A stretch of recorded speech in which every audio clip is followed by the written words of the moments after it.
Okay, so I'm here with Liam McArthur. He's been showing around the site. Nick's just been taking you around for a little while and showing you around and things. You've not been for a while, but you've been before, is that right?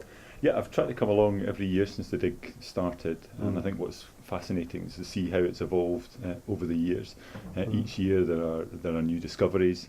The stories that are told about what happened here or what may have happened here evolve in accordance with that. As I say, I've been really keen to come along each year at a certain point, and there's always something new to discover. It's a real privilege for us as archaeologists to kind of be part of this project because it is so groundbreaking and so important.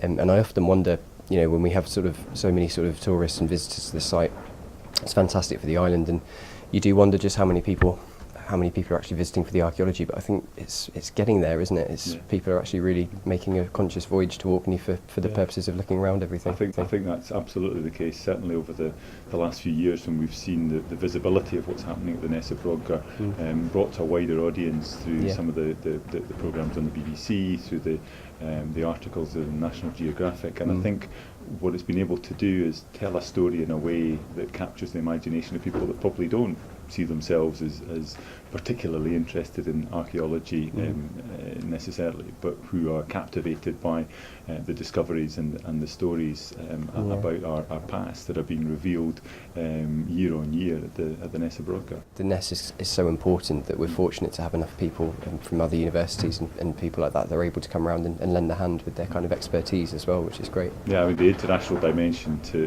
the dig, I think, is immediately apparent as soon as you prick up your ears and listen to the accents of those chatting around the dig, and that's again another wonderful thing about what's going on here. But I think there's always probably going to be a lack of real certainty about what actually happened, the way in which these structures are used, and that's, I think, one of the beauties of it. It allows people to use their imaginations to develop their own stories, their own theories about what may have happened, and I think that makes it easier for people to become engaged with it.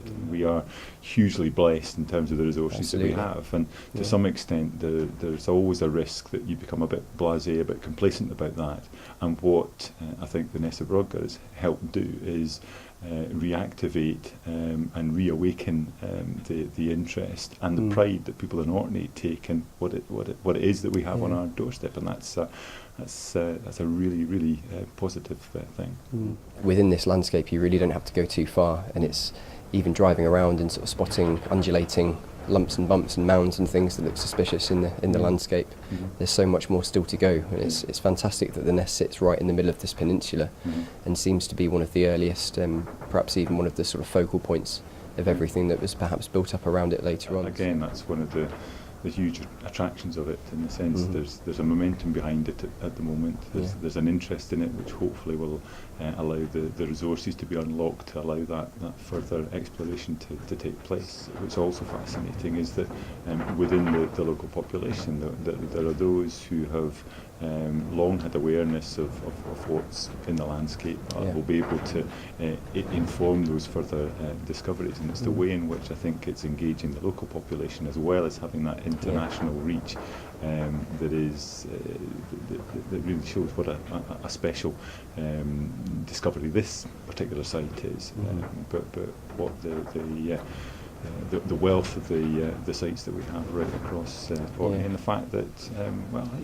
let's blow our own trumpet that this was the centre of where it was at in Neolithic times, and we all walk a little taller as a result of knowing that. Yeah, that kind of turning the map upside down and thinking, actually, we can say with almost certainty in some respects that things were originating and ideas were originating here. And with boat transport, people were making incredibly large journeys and voyages around the UK, but it all came from here, which is crazy. Listen, a large part of my job is to remind Scottish Government ministers and to make the case in Parliament for why communities such as Orkney require the tools to get on and sort of carve out our own destiny. And I think too often we're seen as remote and distant, and yet it's not all that long ago that we were absolutely at the centre. And I think there's no reason why we cannot carve out a very special future for ourselves. And archaeology is something which has put Orkney again firmly on the map in terms of where some of the most interesting things are happening anywhere in the world. And finally talking about carving out a particularly interesting future for ourselves, gather we may possibly expect you to come and give us a hand shifting some tyres and tarp at some point at the end of the season, is that right? I have long come to the conclusion that the most productive contribution I can make to archaeology is moving the tarpaulins and the tyres around. So I unfortunately turned up too late last time. It was such an efficient operation that it was pretty much done by the time I arrived. The year before I certainly enjoyed helping out in that process. So I've committed to Nick that I'll be back again next month to help out with that. Good. Well, we look forward to seeing you then. Thank you very much for your time. Real pleasure. Cheers.